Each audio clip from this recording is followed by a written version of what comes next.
On this episode of Key to the City, my guest is Richard Cox. Richard is a writer and host of the Deep State Consciousness podcast, covering a wide range of topics from metaphysics to geopolitics. I highly recommend it, so please check it out when you have a chance. It was while discussing other subjects that I found out Richard also had practiced Aikido, so I thought it would be cool to have this talk to see how his views on metaphysics merge with his understanding and practice of Aikido.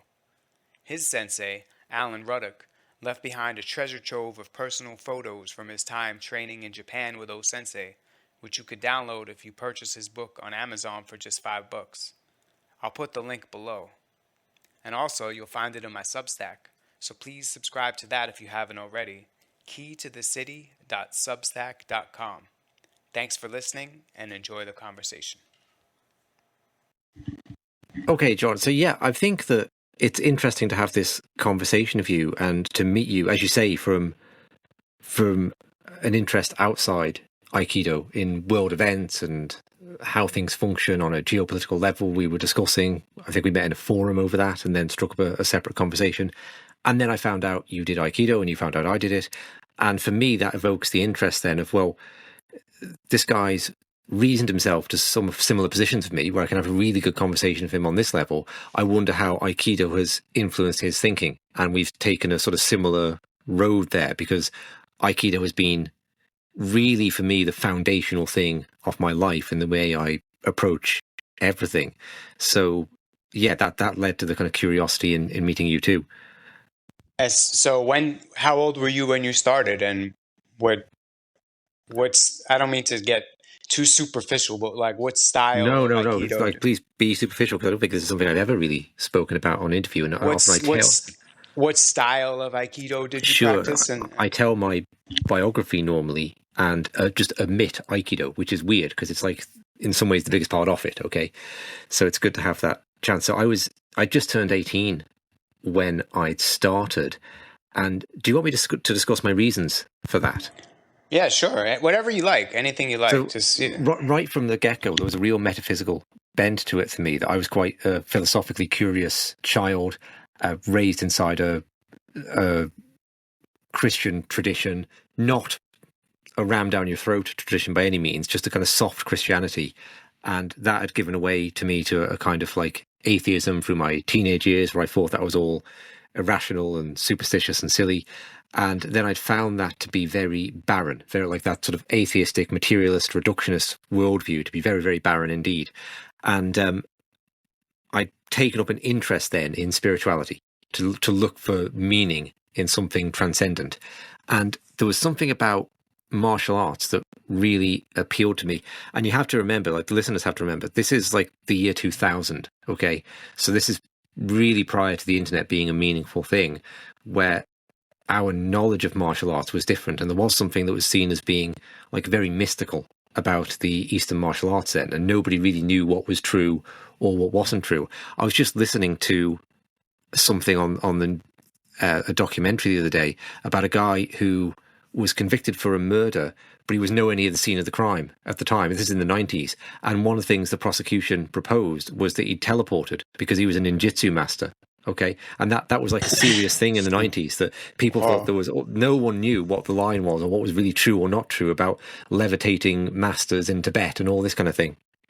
But I thought there was something a bit more grounded about approaching spirituality from a very physically embodied way through martial arts, because you've got something that on the one hand could be very airy-fairy, but at the other pole there's something very solid and concrete, and it either works or it doesn't, right?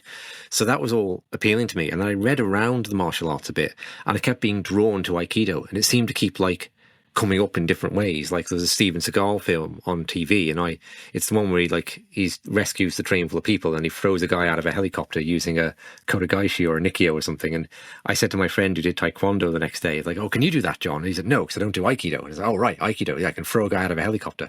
So it's a combination of like deep metaphysical yearnings and like very superficial, quite childish stuff about wanting to, do the stuff you see in action films. And I think that's what led me to Aikido. And then I discovered a friend of mine at school had done it for like 2 years, but very covertly.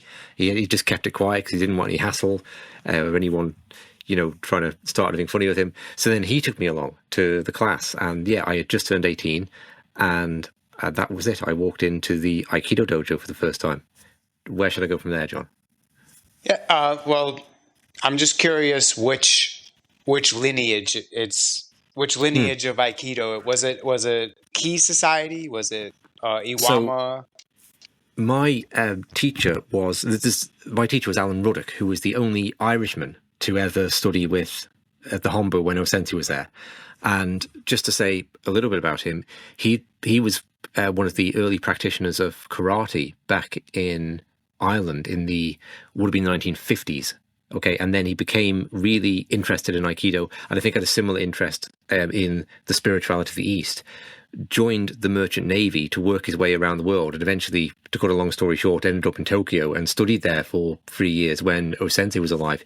He actually was very influenced by Tohei Sensei, because Tohei was doing stuff outside of the Hombu at that time, running these classes, doing more ki-orientated stuff. And on some occasions, Alan was the only person that turned up to them. They weren't like overwhelmingly popular at that point. So a big influence from Toei. I think also Osawa Sensei was a big influence on him, the sort of soft flowing movements. So he came back to Britain then and was part of the British Aikido Federation for a while. Then he broke away to do his own thing, centered in Ireland, but he lived on the Isle of Man, where I live. So style-wise, there was very much a Ki Society influence. He was also great friends with Henry Kono Sensei, who was actually a Canadian Japanese man who went back to Japan to meet his family from when his parents had emigrated to Canada in like the 1910s or thereabouts. And Alan and Henry, I suppose, were influential on each other, but had I suppose you would call it a soft style of Aikido, and one that looked very much at coming into harmony with the other person's movement and moving around a mutually formed center as a kind of dialogue in physical movement, as opposed to setting yourself as the center and moving the other person around you. So I'm not sure what I would compare it to give people the best sense of it. There was a Ki Society influence there, or a Tohei influence. And like let's say as a start of a 10, like a more soft kind of flowing style. Well, just the fact that he studied with Osensei personally, that's enough for me to be like, okay, yeah, that's legitimate. Like it's so I have a similar, my earliest Aikido practice days, I also found Aikido, first heard of Aikido through Steven Seagal movies, right? And I was like 13, 14, and I thought they were really cool. And I wanted to do that, right? But I didn't really ever come in contact with an Aikido dojo until I was like 25. And then by that age, I was also on the route or on the path to like discovering more spiritual or metaphysical ideas than just what I was brought up with. I mean, I was brought up Catholic, but my father was always exposing me to other things. Like he gave me the Tao Te Ching when I was younger, and he gave me like books on tarot cards or whatever. Like he just exposed me to all kinds of esoteric wisdom. So I was open-minded to everything. And when I first started practicing Aikido, I went to Barnes & Noble bookstore and bought a few books. And I don't know if you know Satomi Sensei's books, like Aikido and the Harmony of Nature.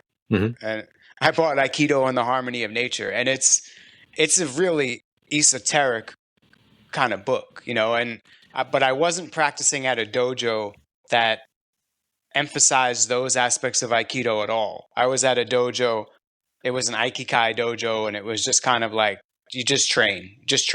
Don't ask those kind of questions. So I shelved it for a little while, years, but I always kept it in my mind that what I was practicing was not just the techniques I was practicing. There was something else going on.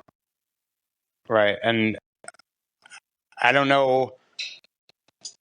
I think I'm just kind of rectifying it now. What it actually even means to practice Aikido on a daily basis. Like what am I doing? It's a martial art. It's self-defense. Like, it's good for that to some degree, but you can't ignore the, I know this is kind of a bad word, but you can't ignore the religious aspects of it, because there's a religious aspect to training daily, right? It's like a supplication in a way. It's like I'm going to the dojo. It's like going to church, like going to a temple, and I'm practicing like ritually. And there's something more to it than just Well, I agree, and I think if you do ignore it, the religious aspect or the spiritual aspect, it might not ignore you. Okay, so engaging in the practice might be transformative in some way. Because I've known people come to the dojo, and I don't think they really thought of it in terms of a spiritual practice. They were more like, yeah, want to be like Steven Seagal, right? And have told me that after the first year, they felt their relationships with their family had really improved, and they were talking to their children better and the colleagues at work or whatever, because you're practicing harmony and movement. Okay, you're understanding dialogue on a physical level. It's a study of how to interact, and you're playing that study out of your body, but it translates then into potentially a better relationship with your personal self and the people around you. And I think obviously the more aware you are of that, the more potentially you have to harness it and go deeper with that and see that translation. But I think it affects people sometimes on a very subconscious level too. Yeah, and I still, like, I can't help but wonder how much of that is accidental benefits of Aikido, or how much of it was planned and implemented by O-sensei himself. Like, he's like, because I'm sure you know some of the history where he studied with Sokaku Takeda for a while, the Daito Ryu. Yeah. Right. And there's diverging opinions about how much the principles of Aikido were already in Daito Ryu, or how much he added to the Daito Ryu curriculum. Mm-hmm. How much? So I know anything I say, it's bound to be like wrong. So I'm trying to be careful of how I word this, but it's amazing to me that he took this curriculum of like debilitating martial techniques and somehow gave the world a practice of like what you just said. Like, it benefits people even subconsciously, that they're able to get along better with other people by their practice, right? So I'm always curious, like, how much of that was, and I'm not saying you should answer because I don't think you know either, but how much of it was like in the original curriculum, the original plan for this is what Aikido is going to do. It's going to make people who practice it get along better in their everyday life. Yeah, from what I read, I think that was in O-sensei's mind, but then I don't always trust what I read about it anymore. So I don't know, but either way, I don't think it's an accident. I'm sure he was tapping into that and saw the potential of it that way. But I think it's because O-sensei's tapping into something that's fundamentally true. Like, there's something foundationally true about an efficacious way to dialogue, and there's something foundationally true about a really ineffective way to dialogue with people. If I hold on to my own opinion, say, and refuse to listen to yours, and then shout you down, and you do the same to me, we're not having really any kind of interaction. And it's a truism that's going to go really badly. So if you study on a physical level how to blend with someone's energy, that's going to come across. So I certainly don't think it's an accident. Now, to what extent Morihei Ueshiba was consciously aware of it, I think, yeah, probably to a good degree, but I don't think anyone ever really sees the full implications of what it is they're developing. Yeah, because you could say it is like a physical exercise in dialectic, right? Yeah, it's a very good way of putting it. The only other, I also danced tango one time for like 2 years. Like, I got really into tango, and tango is improvisational, right? Well, I think there's show tango, which is choreographed, but the tango that people just dance socially and is improvisational. So it shares a little bit of like feeling to Aikido, because you have you have to pay attention very closely to what your partner's doing, and you react accordingly to each other, right? There's an interplay of action between two people who are physically in contact with each other, right? So I'm only saying that because I was about to say I've never really come across anything in life where you were able to explore dialectic in the way that you can in Aikido. Maybe Tango, but you don't throw people, so it's a little bit less dangerous. Yeah, a lot of my Aikido friends got into salsa dancing, actually. I never did, but they saw great comparisons there, and they would all be doing salsa dancing at the parties, at the seminars. Actually, my dojo is in Spanish Harlem, is in East Harlem, and on my street, where the dojo is, during the spring, summer, and fall, there's always loud music playing outside. So we actually practice listening to salsa like 90% of the time. So I feel like my dojo, our like movements are influenced by salsa. So it's funny that you brought that up. Right. Okay, so how long did you I know you're not practicing right now. We don't have to get into that too much, but how long did you practice? So, and you also taught a little bit too, right? Oh, not really, just tiny amounts, just the odd event. Okay. So there was probably about a 10-year period where it was a major focus for me. And then that coincided with, at that point, a lot of people who had done it with me were having families and maybe wanted to quieten down a bit. And then it's also the time where our senior instructors, Alan Ruddock and then later Henry, passed away. So our organisation quietened a bit. And I think probably I felt like doing all the things of my life at that point too. I was more at that point doing workshops and all sorts of things in the kind of pure spirituality area, both attending workshops and running events. And I got more into writing also, ultimately on geopolitical issues. And really, in everything I did, Aikido, the basic sort of energetic patterning of Aikido was present. And it's probably what I felt I was bringing to the table, that way of looking at something. But I went off and explored all the things for a number of years. And then a couple of years ago, most likely to do with turning 40 and having a bit of, well, it's now or never, I got into doing MMA. So I've been doing that for 2 years now, and really quite a bit of jiu-jitsu on the ground, Brazilian jiu-jitsu. And I think a part of that is I hope that my life will lead me back around to doing Aikido one day.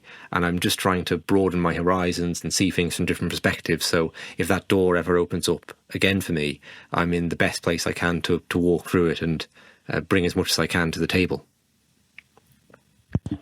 Are there any particular disciplines of spirituality? Do you follow, like,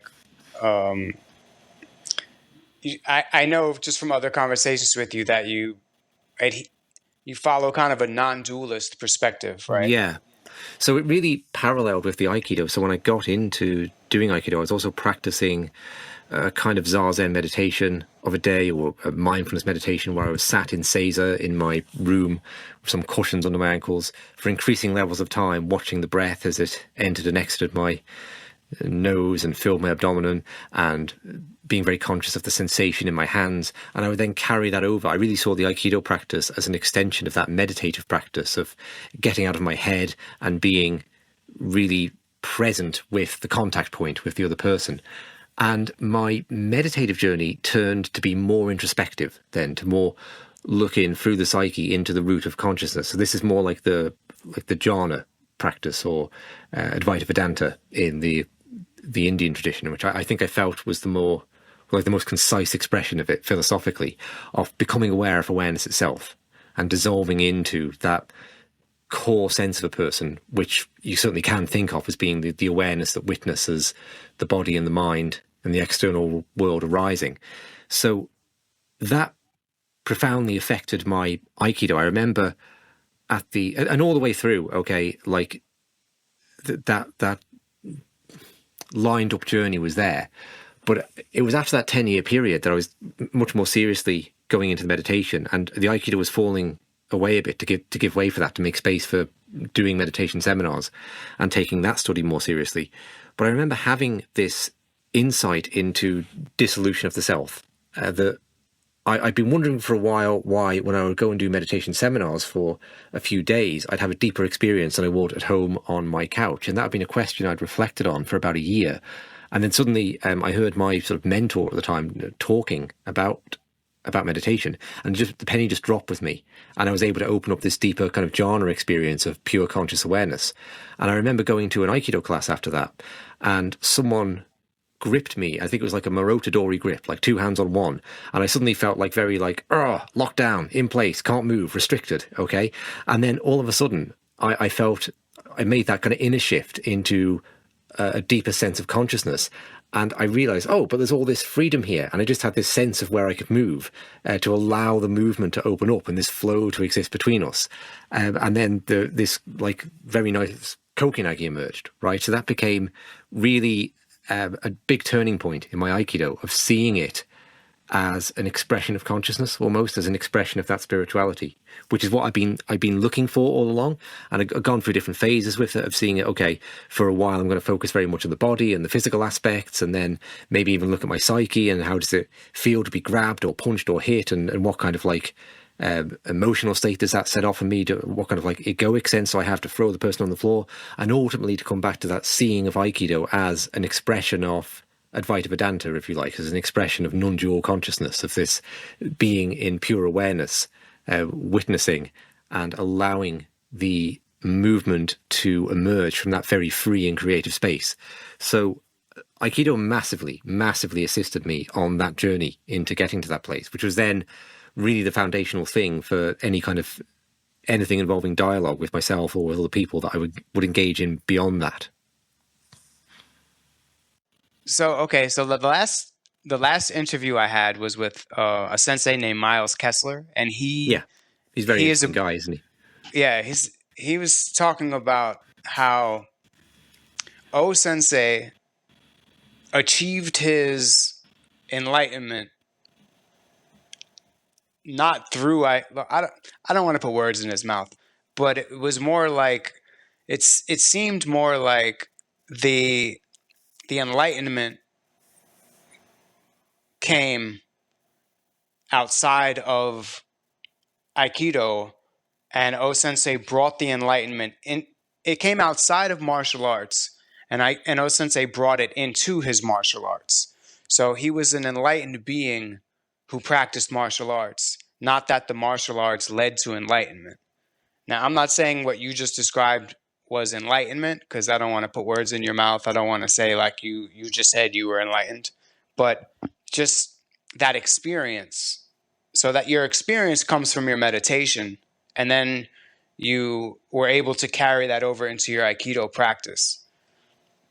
Is that, am I kind of... Yeah, but it's definitely a two-way street. So if I can just put a caveat in there regarding what you're saying about enlightenment, I think a lot of my work in spirituality has concerned being quite critical and cynical of spiritual concepts like enlightenment, more because of the destructive potential of them, of setting up this very goal-based spirituality where you attain enlightenment, or more in the non-dual area where you lose yourself and you're permanently gone and dissolved into an ocean of consciousness. So I'm quite critical of a lot of spiritual teaching that way, because I see it as being destructive. I've met a lot of people for whom it has been destructive, and at times it's been destructive for me.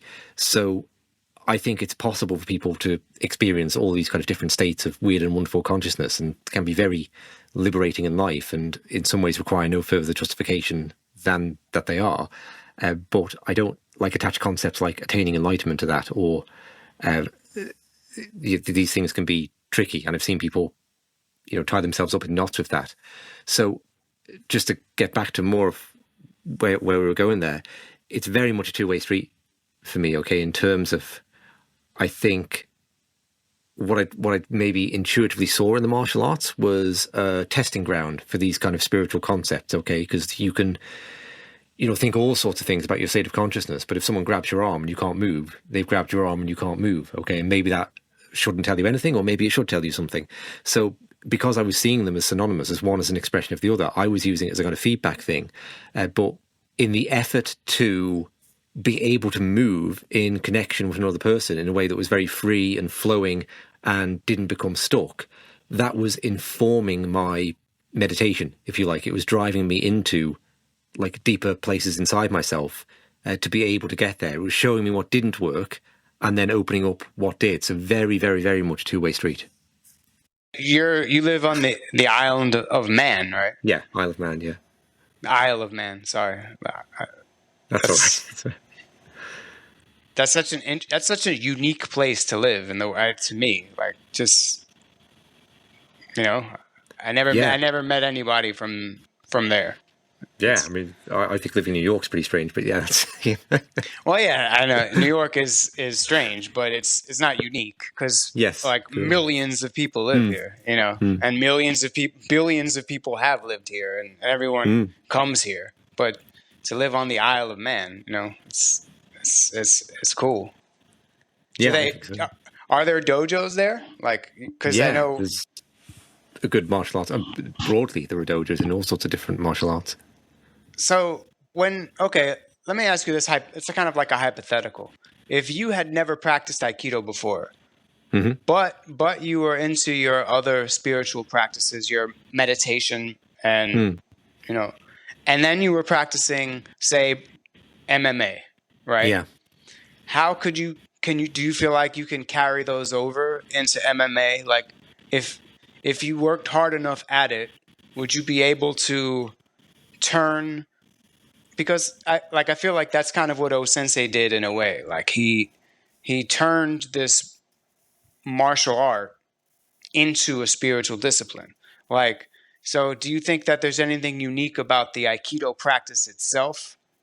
Or do you think that if you're practicing spiritual disciplines and I'm not going to use the word enlightened again, but if you attain a certain level of consciousness and maybe empathy, you can practice MMA, but over time you could develop that MMA practice and it would kind of turn into Aikido accidentally over time, just because.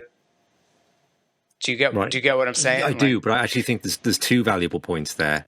Okay, so the first thing I could take from what you're saying there, John, is if I'd have done MMA back in the day rather than Aikido, would it have just been the same? Okay, or is there something special about Aikido? And I think there's definitely something special about Aikido. Now, I've been doing a reasonable amount of MMA. I had to take some time out for injuries. It's quite hard on the body sometimes.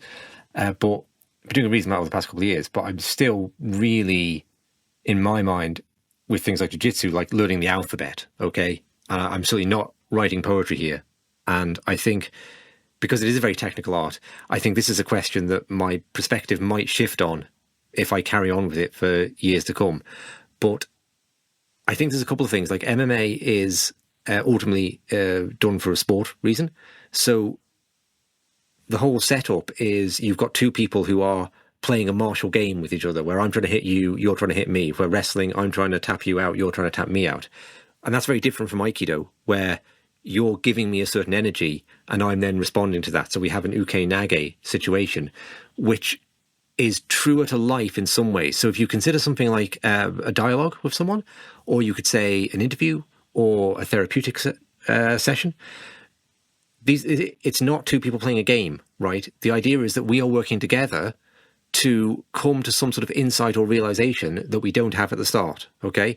So if you vote Trump and I vote Biden, or if you think that mint choc ice cream is better than vanilla and I don't, whatever it is, okay? I want to really come to understand you and you want to really come to understand me, ideally, so that we can come to a greater level of harmony. Or let's say that I'm really stuck in myself and being belligerent and I'm stuck in my opinions, whatever they are. You, as the person who maybe has done Aikido and wants to have a dialogue, even if I want to have a monologue, you can encourage me to open into that dialogue, and you can also come to understand my position better, even if I'm very stubborn about understanding yours. And that, I don't think that maps onto a sport or a game. Like, if you're playing a game of soccer or anything like that, it's not really about understanding the other team's point of view. It's just about kicking the ball in their net and stopping them kicking it in yours. And in a boxing or MMA situation, there's not that sort of relational energy in quite the same way as Aikido, because the fundamental setup is different. Okay, so I think that is a foundational difference that it then maybe doesn't map on as well. I think there are like other massive benefits to doing MMA in terms of confidence and development, particularly I see like the young men at the club who've done it since like they're being teenagers or something, and now they're in their 20s, and I think, wow, I bet they're very different human beings for having done this in terms of their physical confidence and how that maps over then into a psychological confidence.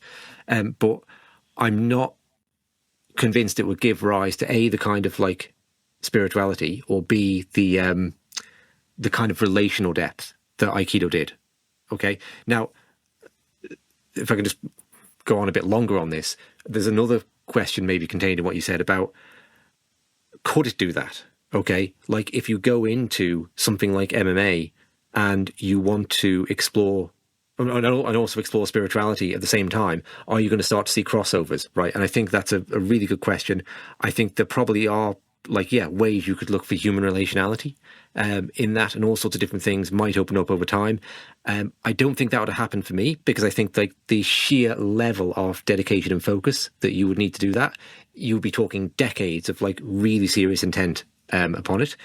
So you would be being like another O Sensei, if you like. You'd be that level of creative endeavor to draw Aiki out of jiu-jitsu, I suppose.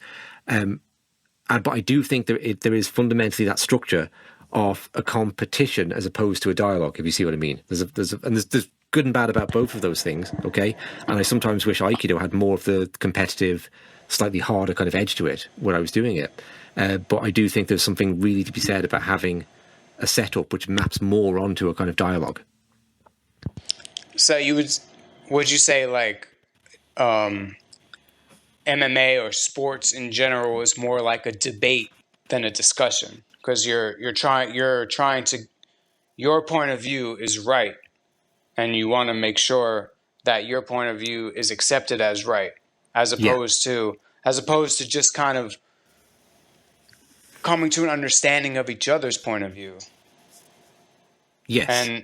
And a third result happening out of the merging of the discussion, right? Like there's another result besides I'm right and you're wrong. There's a new understanding. So that's where it comes back to dialectic, right? Where it's not without dialogue. Like if you're playing football and you have your defense set up and then someone just passes the ball right through it and scores, then you're kind of learning in that, right? And if I go to like launch an attack against someone in kickboxing and suddenly their glove is on my face as soon as I flinch, then I've learned that was a stupid idea. So there is a back and forth dialogue going on, but I don't think it's the relationality for me doesn't map onto real world situations in quite the same way.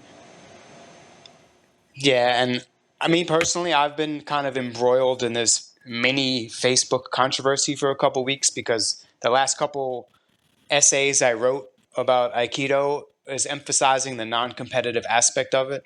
And it keeps being called to my attention that there are forms of Aikido that have competition. Mm-hmm. So there are forms of Aikido that have competition, right? And some of the competition is more just like figure skating competition, where there's sets of uke and nage, and they're being judged by judges, which it's like figure skating competition, right? Right. Okay. And then there's the tomiki. Have you ever practiced tomiki, or Never have you ever? It, no. But you know what it is, right? Yeah. I took a few classes, and I'm not saying I can glean all there is to know about it in a few classes or whatever. And I'm not trying to put any value on it. Like, I'm not saying it's better or worse, but it's definitely a different form of practice when you are trying to do something to somebody, and the result of whether you could do that thing to them or not matters ultimately, right? Because I feel like in non-competitive Aikido practice, you're practicing the techniques, right? uke, at least in part, when you first start training, when you're newer, is complying to some degree. They're staying within the shape. They're staying within the shape of the technique, right? They're not just going to jump out of it and do something different until you get more advanced in your training. Then you could practice reversals and you can resist more or whatever. But ultimately, you're not. This is just my opinion, of course. You're not really working on trying to master the techniques so you could do them to people. You're trying to understand all of the different facets of movement through the techniques so that at the end you could become formless in your movements, kind of, right? Like you can switch. If one's not working, you don't keep trying to force it. You just do something else, right? If you're trying to do Kodagaishi and they're not moving, you just switch to a Riminagi, right? So, and I don't know where I'm going with that necessarily, but to me, that's what I'm, in the non-competitive aspect, what I'm working on is something different than I want to get a point or I want to score. So I have to do this thing that will give me a point, right? Yeah. So in the times I have taught classes, I've done things like I've put a gum shield in and the other person's worn gloves and I've said, okay, like... Wait, I'm sorry. What did you say? You put a what? A gum shield in. What's a gum shield? Oh, mouth guard? Yeah, just so... Okay. I mean, not that... It wasn't necessary. I wasn't like inviting the person to smack me in the face as hard as they could. But just in case, just in case there's an accident where I step forward at the same time as them and collide their elbow or something. It's just, for safety's sake. And I've done things where, okay, we'll put a minute on the clock or something, and they've got a minute to land a reasonable blow on me, okay, or to take me down to the ground in some way, and I've just got to stop that. I've just got to not get hit, and so there's no pressure on me. There's no pressure on me to get an Aikido technique. I'm not suddenly going to grab their wrist and start mauling it to get a Kodagaishi or something, or be wrestling with them in a headlock to get a Riminagi out of them or something, which is like how I think these kind of Aikido sparring sessions go. They can start to look very rough, and they can take people away from the essence of the thing.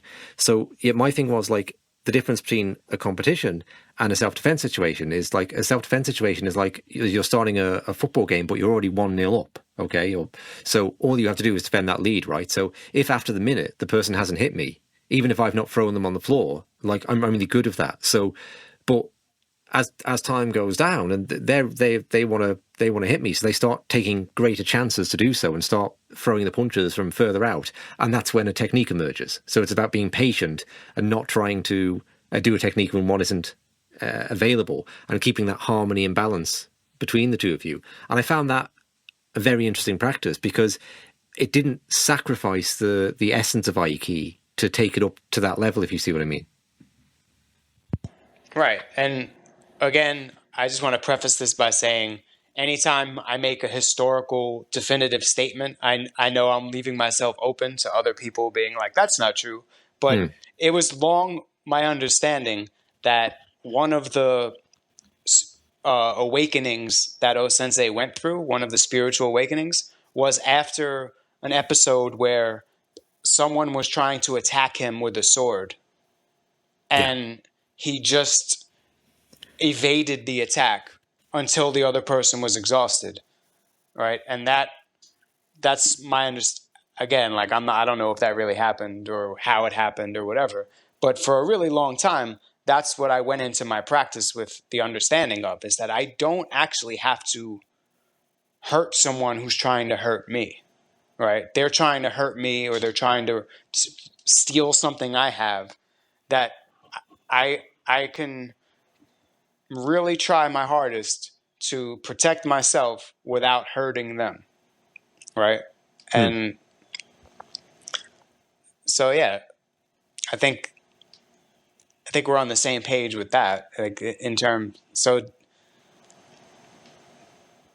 is that understanding critical to Aikido practice, you think, or you don't really need that? You could just practice, because you can use these that's again going back to, these techniques are brutal, right? Like Irimi Nage is like a neck break. It's a back break. You could break someone's back if you stick your hip in at the right time and you lock them and you just kind of like crack their back, crack their neck.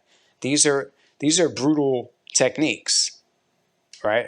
But we're practicing them in such a way where we're being gentle with it.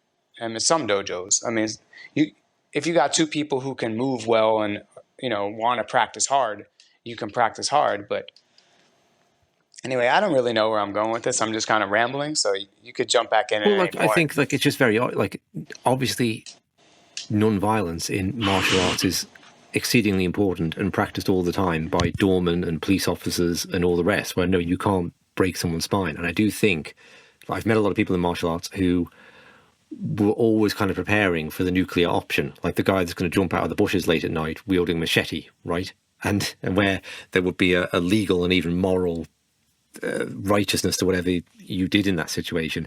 But the chances are, well, certainly for me, any violent incident I've ever encountered in life has been a young person who's drunk a bit too much. Okay, and then got a bit handy with their fist, and that so if all you have is like the nuclear option of how to like break their spine in 11 different places, you're not really going to be prepared for that situation. So there's obviously a necessity, and yes, you can of course like do that with jiu-jitsu too. Is like massively beneficial for that in terms of like restraining people without causing injury, and I do think there is a value in Aikido for that personally. Yeah, I feel like in a civilian situation, we're not at war. If you're not in a war, if you're just living your life in a civilian setting, I feel like there's basically three scenarios. There's one, someone's trying to rob you, right? Or someone is severely mentally ill and is just trying to kill you, or they're just trying to attack. And you're just a random person. They're not really trying to kill you for any reason. They're just insane.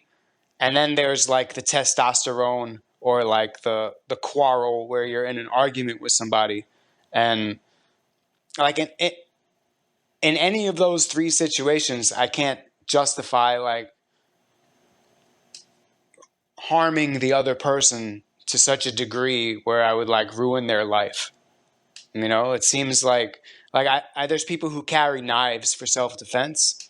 And I always, to me, that scares me. If I carry a knife for self-defense, somebody jumps at me and I stab them. And then what am I going to do after that? Like sit there and like, they're going to be bleeding out. It's going to be so like horrifying, right? It's horrible. That would be such a tragic situation if someone's just trying to rob me because they don't have any money and I kill them. Like, I never understand that logic. I guess it's the same with like learning, like I'm not castigating or denigrating Krav Maga, but I know a lot of people who practice Krav Maga and it's like they teach you like such deadly force. Anyway, this is more ethical than spiritual, right? Like, I mean, when we're talking about spiritual, when I talk about spiritual, like I'm weird, right? Like I like to talk about ghosts, and to me that's like spiritual. Like if I think I don't want to conflate spiritual and ethical, so sure. I don't really know which direction to go in next. So I guess what I wanted to talk to you about originally, and this might get a little weird, was like when I say the spiritual aspects of Aikido, I mean like literally kind of like the idea that they're like O-sensei was, whether it's objectively true or not, and especially from like the materialistic paradigm, whether or not you can prove it. There's plenty of evidence that O-sensei felt he was communicating with spirits, like during the foundation of Aikido. And that's super interesting to me. And I don't know if while you were practicing, because you said you were studying or you were interested in spirituality, or I'm just wondering if you ever kind of explored that a little bit more. Like, No, the spiritual aspect for me went through a process of becoming more embodied and outside of my cognitive mind, and then probably a long period of exploration of my psyche, okay, which Aikido is very foundational to, because I'm learning to deal with thoughts and emotions that arise and perceptions of myself, perceptions of the world that might be constraining and confining in some way. So I'm essentially going into a dialogue with myself, where I might meet some perception that's behind a trapped emotion, say, so then some sort of repressed anger might come out, and that might pour out for a while, and there's a sense of meeting that and doing a tenkan, right, doing like a turning motion to allow that to come out and then see its perspective and understand it, and then turn back in to see, like, do another tenkan to face it again and say, okay, what's beneath that now? So this kind of psychological journey into myself was very influenced by what I was studying on the mat with Aikido, and then ultimately to come back to that kind of like center. And I suppose the essence of spirituality for me is the recognition of oneself as pure awareness. And I'm not saying this is the only perspective of which you could look at life, the universe, and everything, but there is a perspective where the core part of us is the witnessing identity, the consciousness in which everything else is arising, and then to reflect upon and dissolve into what is that consciousness, what is the nature of that animating principle. Okay, so, and then from there, I suppose to go out and meet other conscious beings on that level, recognizing them as body, mind, and spirit beyond that, and essence. And to connect essence to essence with them. So that is the entirety of my kind of spirituality and thoughts around it summed up. With regard to that kind of communication, I can't say it's ever been a thing for me. It's something I've read a lot about in terms of after-death communication studies. I did some seminars on death and bereavement for a while. I set one up, and certainly that's like people very much have that experience, okay, of all sorts of communication with the spirit realm.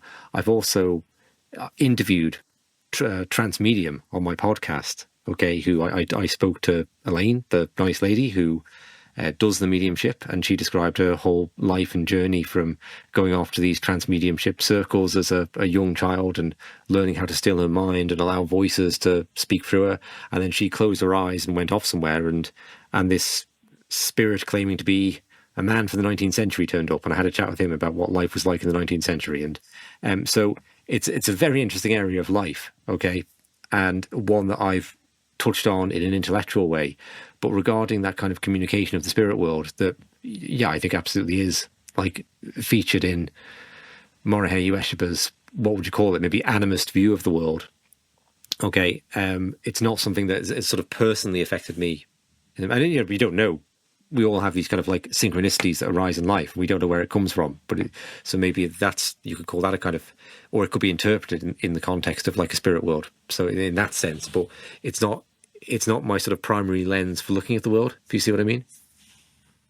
Right, I see what you mean. I mean, for me personally, like I've always been interested in that. So when I hear, or when I read about O Sensei's involvement with Omoto, and they were doing trans mediumship, right? They were doing spirit communication.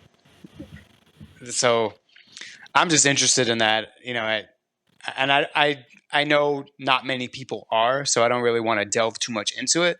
But I was just wondering if it crossed your mind. Well, like, it's a difficult question to answer. And when you talk about animism, right? Like I like, it saddens me sometimes just about our modern society that our idea of spirituality, not you, I'm not talking about this conversation here. I just mean in general, when we talk about spirituality, it's kind of an intellectual exercise, and it's or even psychological, it's about your relationship to other people and how you get along in society, kind of, as opposed to like the idea that there's spirit there's spirits imbuing everything, right? There's there's gods in everything, like gods in the mountain, gods in the river, God, like that.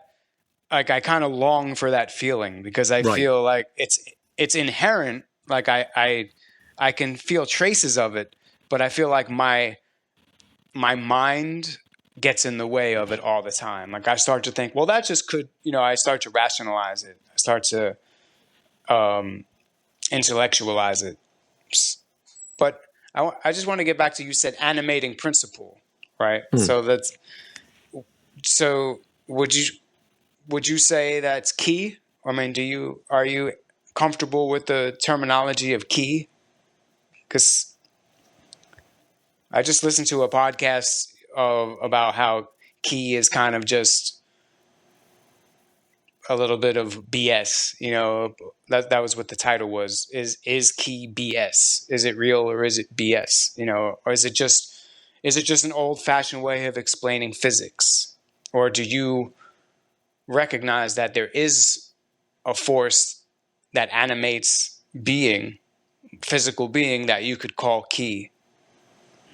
I think all of the above. So I think in some sense it is a way of explaining the physics on a human level that takes place in a martial arts interaction.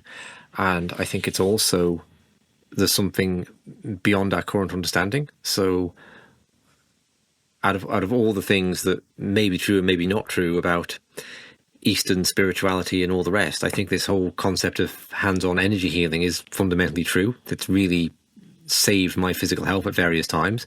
So the idea of like Reiki or something, that the body has this subtle energy that we could call ki moving through it, and we can harness it for a beneficial effect through qigong exercises or something like that.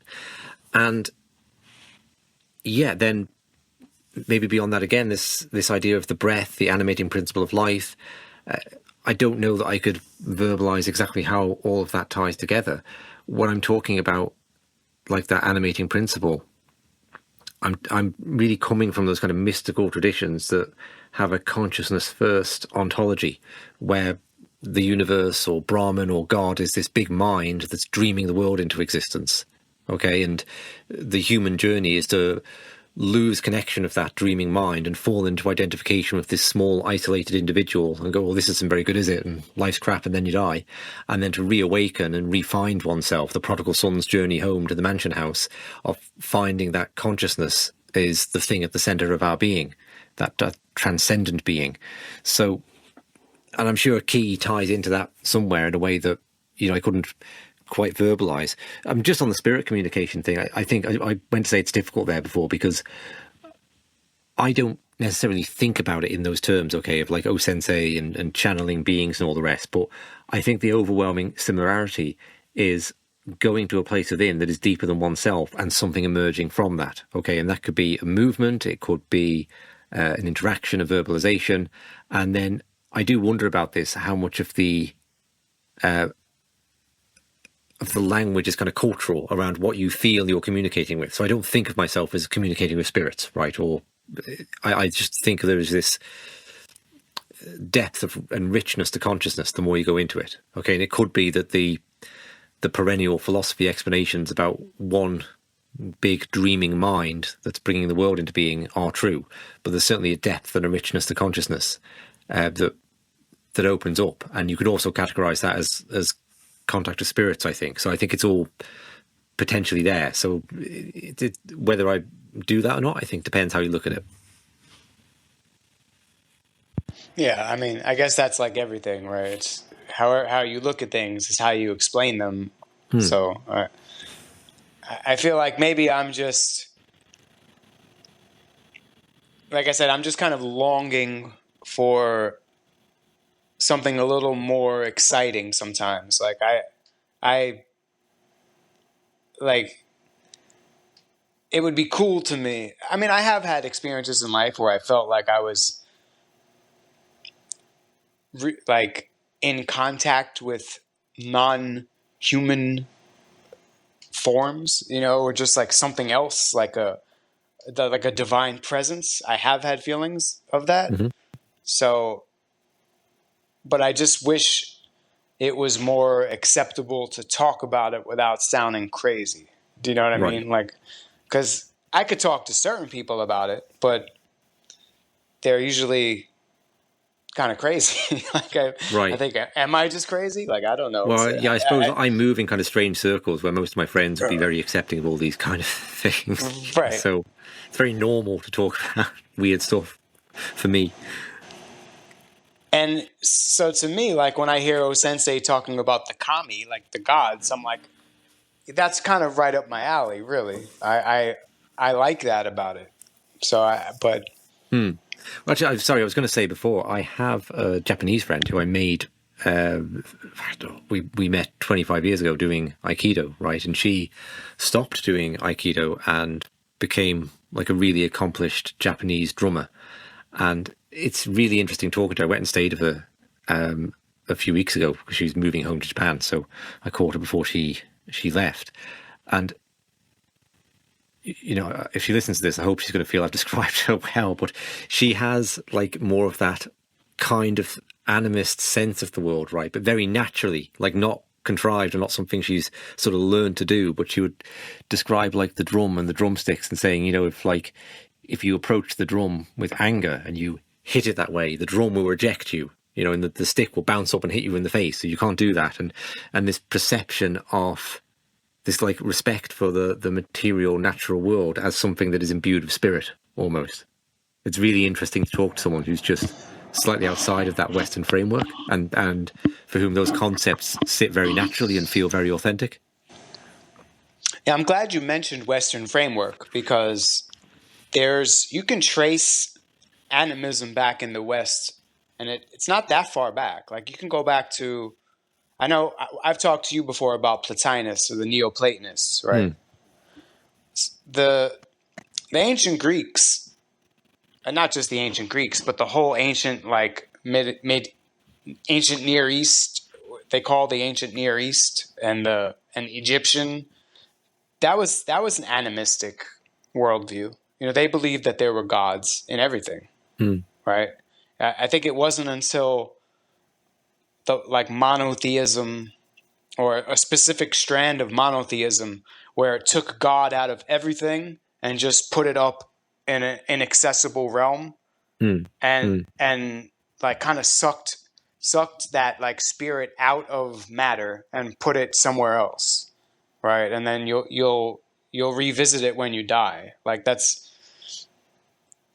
kind of what happened to us. That's kind of what happened to everybody now because the Western, like I said, I don't really like calling it Western because there are traces of this animism in the West. It's just that it got tampered down so long ago. In Japan, it's relatively recent. You know, it's right. like 700 AD when maybe like, but even now, like you said, there's still the way she approaches the drumsticks are with reverence for the spirit that's in the drum, right? Yeah, and I have to recognize my own, you know, basis. I suppose I am a product of that Western system. And I'm not a materialist. I'm more of an idealist. So in that sense, the world appears to me as kind of like a dream. So there's not this sort of separate material world which is devoid of spirit. The whole world is a direct manifestation of spirit because it's literally consciousness in some way. So I'm reaching out and touching my laptop in front of me. There's a touching of something that is arising in consciousness, and whether it has a separate material existence or not seems to me to be something you could never know anyway. So I'm very much like in that idealist camp, but I think that's a little bit different still to the animist worldview, which I can step into, but it's not my natural homeland, if you like. It's a bit of an excursion for me, but a very interesting one. Yeah, I would say I'm probably more idealist than animist too, just because of the paradigm I was born into. I feel like, I mean, but like I said before, my father used to gave me a lot of like Greek myths books when I was a kid, so I was open to the idea of gods and whatever. So I did have a certain polytheistic bend to my my life when I was younger. Like, so I can, but I feel like I'm not naturally going there. I'm having to reason my way there more. Yes, that's how I feel. Yes. All right. So I'm jealous a little bit Yes. of it. Okay. So speaking of like animating principles and ki, and I'm not sure if that's how you would frame what you were doing, but you mentioned to me that you were working like within energy healing, some energy healing discipline. I'm not sure if you could tell me more about it, but were you facilitating energy healing, or were you the I'll tell recipient? you about I'll tell you about the second start at the I think just slightly after I got into doing Aikido. Yes, it did. And now that I think about it, there was a show on back then called Ripley's Believe It or Not. As a famous actor in the UK called Craig Charles, he was on a very good show called Red Dwarf. So I was a big fan. And he would narrate this show of like videos from all around the world of people doing things that you couldn't believe were real. Okay, and one of the martial arts, they had that in the 80s too, so it was right. It was retread. I watched it when I was a little kid. One of the martial arts one was like this guy doing Dimak, right, where he was just like tapping people in the body and they were collapsing, and that was like, oh wow, yeah, I really get into martial arts. But another episode, they had an episode on Reiki and this Japanese healing technique where they had this cynical doctor there who also had a bad back, and he thought, well, this isn't going to work, but I'll give it a go. And an hour later, his back was fine. And I said, wow, that's... Because at the time, I was young and gullible, right? If I saw that today, I would say, well, you know, there's a lot of explanations for that other than the obvious one. So I probably wouldn't believe it, but at the time, I was thankfully young and gullible. And I thought, that's incredible, you know, like you can do that with your hands. And then I thought, I bet there's like 6 people in the world that can do that, and they're all up in the mountains of China or Japan or something, you know, and there's no way you could ever learn it. Then I'm walking out of my local gym and there's an advert for Reiki on the wall. I can't believe it. So I went along, had a session, didn't know what to think of it, but I ended up taking courses in it and didn't do much with it because I was very focused on my Aikido and meditation at the time. But a few years later, like about 3 years later, I got a back problem from working in the countryside, throwing straw bales around and like lifting them up on my shoulders. My spine kind of got out of alignment and it was really debilitating. And it's not very nice when you're like 21 years old and thinking, oh, I'm going to be like a bit crocked for the rest of my life potentially. And then I thought, okay, well, I did this thing. I should give that a go, really. And I bought another book on it that sort of emphasized the physical aspect a bit, and sat down over a weekend and read the book and did the exercises and gave it a go on my back. And I felt something in my spine after about 20 minutes go cluck clunk. It was like the erector spinae muscles, the big muscles on the side of the spine. I could feel them contracting really hard when I was doing it. And it was probably a tiny movement, right? But it felt like a huge movement subjectively. And yeah, my back was really pretty good after that. And further sessions, just self-administered, got me there. So that became like a major interest of mine running alongside the Aikido then. And something I studied based on best guesswork of what might make a person better at that for a number of years, and did a reasonable degree of work around it, which was sometimes completely ineffective and other times like really, really effective with other people. So, and still to this day, I'm able to recover from injuries, like little niggling injuries I get doing jiu-jitsu, like vastly faster through the application of this. So it keeps me in the game, really. Otherwise, I'd have so much time off it, I wouldn't be even doing it. So it's a massively interesting thing. I think Aikido massively plays into it in the sense that Aikido is a kind of Qigong exercise. So whatever this subtle energy is in the body, if the audience will go with me for a moment and acknowledge that it at least might exist, I think the doing of Aikido cultivates it in some way. It opens a person up through the movement and causes the energy to move more. And everything I say about this is a best guess. So one of the things I liked about Aikido is you put a kodogaeshi on and the guy's either on the floor or he's not. So whatever your theory is going into that, it's proven or disproven pretty quickly. With things like energy healing, you can do a treatment, it can work, it can not work. That might be nothing to do with what you did in terms of any setup or practice. I could practice something for several years. Does it make my treatments better? Probably, maybe not. Who knows? You don't get that direct empirical feedback. So it's a hard thing to objectively measure. But if we're making best guesses. And I think that the process of doing Aikido really assists with that. And just on another level there, I think I did find the practice of Aikido kind of emotionally cleansing at times, where if I felt bad about something going into a weekend seminar, I'd come out the other side of it and feel like fine about it, because it's just that kind of energy has moved through the body that way.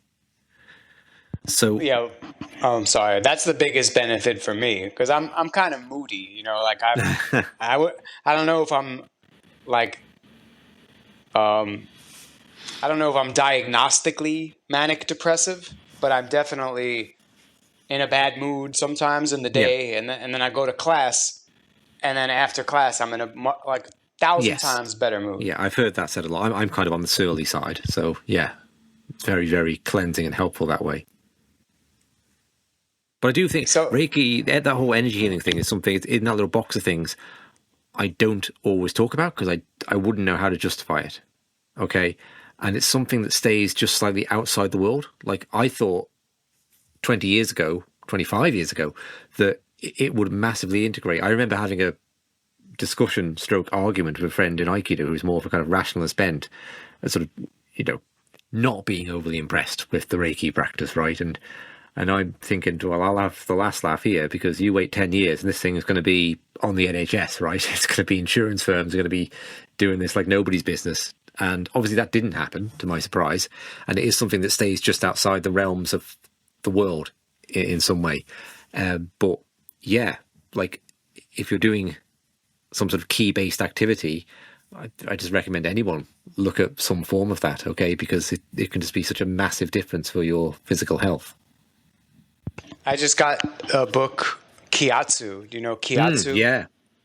I've always been curious about that. I've always wanted to study Kiatsu. Sounds so cool. Absolutely.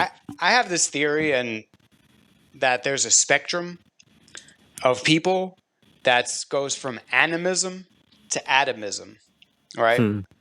And I feel like everyone's somewhere on that spectrum, because even if you go back to the ancient Greeks, there was arguments, basically animism versus atomism. There was the atomists in ancient Greek are Democritus and Leucippus and Epicurus. They even 3,000 years ago, however long it was, 2,500 years ago, there were people who believed that existence is constituted by very small particles, and those small particles are just randomly interacting, and our consciousness is basically an accident caused by random particle collisions and shit like that, right?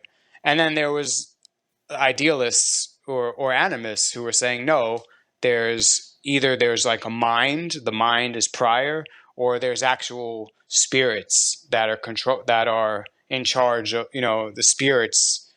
And I feel like today, most people, I don't want to say most people, I hate when I say, that's just like a colloquial thing I say, like most people, but I don't really mean most people, you know what I'm saying? I feel like a lot of people I come across aren't even willing to entertain the animistic perspective anymore, because they don't want to be ridiculed, because you just sound childish if you say you believe in spirits or gods or things like that. So they'll adopt the atomist perspective, because they'll just kind of go along with the story that people used to be childish and naive and believe in spirits and gods and things like that, until I guess the 1600s, so some point, 1700s, when they finally just put all that aside and developed a good old materialistic paradigm that brought us so much affluence and improved our lives drastically. And, you know, people kind of believe that line of thinking. So, but I think that there's an inherent spectrum in people where some people really do speak to spirits. You know, you could say that they're lying or whatever, but they really are, you know? And then there's some people who have no inkling of a spirit world whatsoever. They just, they don't have any sense of it. Right. I feel like I'm leaning slightly animist, right? Like I have I identify more as an animist, but I'm definitely weighed down by the atomism of just every once in a while I'll just be like, all there is the material, and like anything else is just kind of a delusion. But I don't know why I went off on that little tangent, but I think because you mentioned that a friend of yours was more materialistic thinking, or was more of a materialist. And I think that those conversations between the two, if you're animist and they're atomist, like, I feel like you're never going to convince each other of, like, it just... No, you're standing in fundamentally different places when you look at the world. So you're looking out on a different landscape. And I'm not sure the idealism-materialism debate can be resolved, because we can't get outside of existence to look at what it is. We're looking at it from the position of being inside it, and therefore we can only take different perspectives from within it. We can't look at the totality of it, because we're a part of that totality. Right. That's why the NDE, near-death experience studies are always so interesting, because they're somewhat clinical, right? Like, they're doing it in laboratories, and they're trying to make it as scientific as possible, right? Yeah, that's absolutely fascinating, yeah. All right, well, I think that's a good place to wrap up. Otherwise, we'll start talking about near-death experiences and past lives and stuff like that. And this is supposed to be an Aikido podcast, so I don't want to get too weird, but... Okay, well, thank you very much indeed for having me on. It's been a pleasure to have the opportunity to talk about this.